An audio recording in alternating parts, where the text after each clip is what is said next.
শঙ্খ বাজিয়ে মাকে ঘরে এনেছি, সুগন্ধি ধূপ জেলে আসন পেতেছি, প্রদীপ জেলে নিলাম তোমায় বরণ করে, আমারই ঘরে থাকো আলো করে।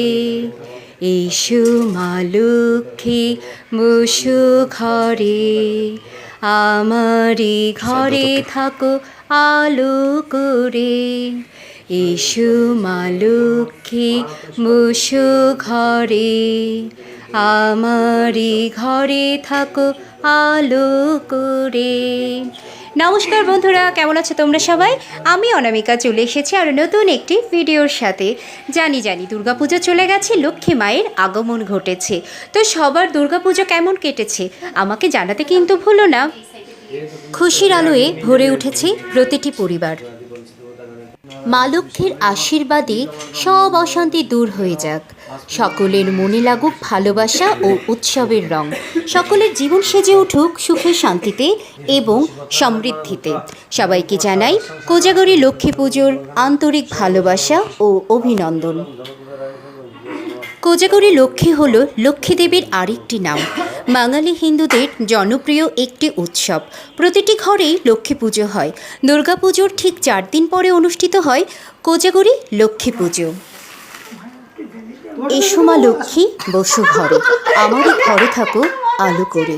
মা লক্ষ্মী তার কৃপা দৃষ্টি বর্ষণ করুক সকলের উপর, সুখ সমৃদ্ধিতে ভরে উঠুক সকলের জীবন।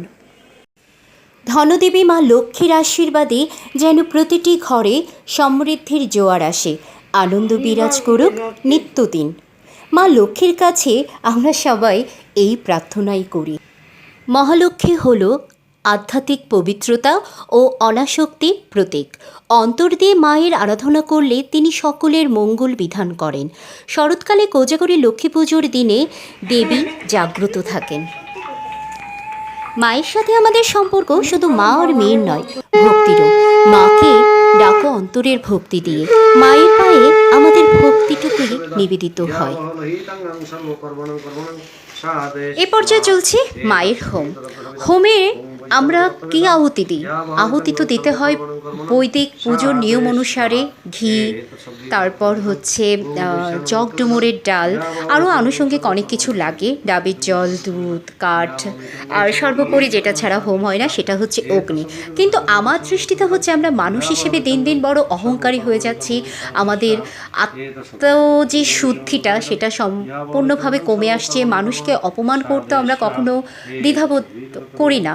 তো আমার কাছে হচ্ছে এই যজ্ঞের আহুতি দেয়া যেটাকে বলে আমাদের অহংকার, আমাদের আত্মতৃপ্তি, মানুষকে সম্মান দেয়া, যে অসম্মানভাবে কথা বলা হয়, আমি মনে করি এই আগুনের সামনে হয়তো সেটাই আহুতি দেয়া হয়। এটা আমার কাছে, আমি বরাবরই এটাই চাই। আর যজ্ঞের যে তাপ আমার কাছে খুব ভালো লাগে, কেন জানি না, যজ্ঞের তাপের কাছে থাকলে মনে হয় শরীর খুব হালকা হয়ে যাচ্ছে। আমার হয়তোবা মানুষ মাত্রই তো ভুল করি, হয় সেই ভুলগুলোকে শুধরিয়ে জীবনে আরও সঠিকভাবে অগ্রসর হওয়া যায়। তো যাই হোক, আমাদের সকলেরই প্রিয় সুরেশ দা, আর তার যজ্ঞর যে বিষয়টা আছে আমার কাছে খুবই ভালো লাগে। এত সুন্দরভাবে দাদা যজ্ঞ করে, তার পুজো সব কিছু মানে দেখতে চোখের দৃষ্টিরও শান্তি, মনেরও শান্তি।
আরতি।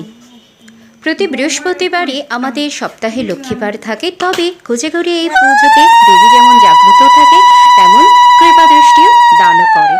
আর বিসর্জন কথাটার সাথে আমি একটু দ্বিমত পোষণ করি, কারণ পুজো শেষে বিসর্জন হয় ঠিক আছে, কিন্তু আমার কাছে ব্যক্তিগতভাবে বিসর্জনটা খুবই কষ্টের, তাই আমি বিসর্জনের পালাটাকে আমাদের বাড়ি থেকে চুকিয়ে দিয়ে আমি এই জন্য মূর্তি পুজোতে বিশ্বাসী। আমি অবশেষে পিতলের মূর্তি প্রতিষ্ঠা করেছি, দীর্ঘ বছর ধরেই মা আমাদের সাথে আছে, আমার বাড়িতে বিসর্জনের বিষয়গুলো নেই, শুধু মায়ের পুজো অর্চনা করা হয়। আর এই মায়ের মুখটাকে প্রতিদিনই দেখা হয় এবং প্রতি বছরই দেখা হয়, এটা আমার কাছে চোখের শান্তি, মনের শান্তি। সবসময় একই কথা বলি, চোখের শান্তি, মনের শান্তি। আর আসলে কি করবো, এত বকবক না করে উপায়ও নেই। ফেসবুক পেজ, তারপর ইউটিউব থেকে যেভাবে একটু গান সেট করলেই কপি কেলে ভাসে, তারও হয়তো আর মিউজিক তো ভুলেই যেতে হচ্ছে।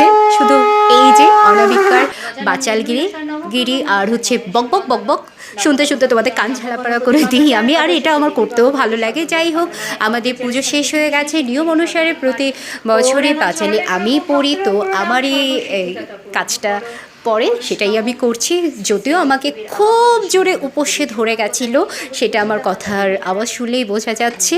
পাঁচালি পড়ার সময় অনেকবার থুবড়ে থুবড়ে গেছিলো, খুব জড়তা এসে গেছিলো। তো আজকে আমার বকবক এই পর্যন্ত। আশা করছি সকলের পুজো খুব খুব খুব ভালো কেটেছে। সকলে খুব ভালো থেকো, শান্তিতে থেকো এবং ভালোবাসায় থেকো। তো পরবর্তী ভিডিও আসার আগ পর্যন্ত টাটা। আর একটা অনুরোধ, যদি আমার ভিডিও ভালো লেগে থাকে তোমাদের কাছে, তাহলে অবশ্যই লাইক করতে ভুলো না, ফেসবুকে ফলো করতে ভুলো না, আর অবশ্যই এই ছোট্ট অনামিকার চ্যানেলটা একটু সাবস্ক্রাইব করে দিও। টাটা।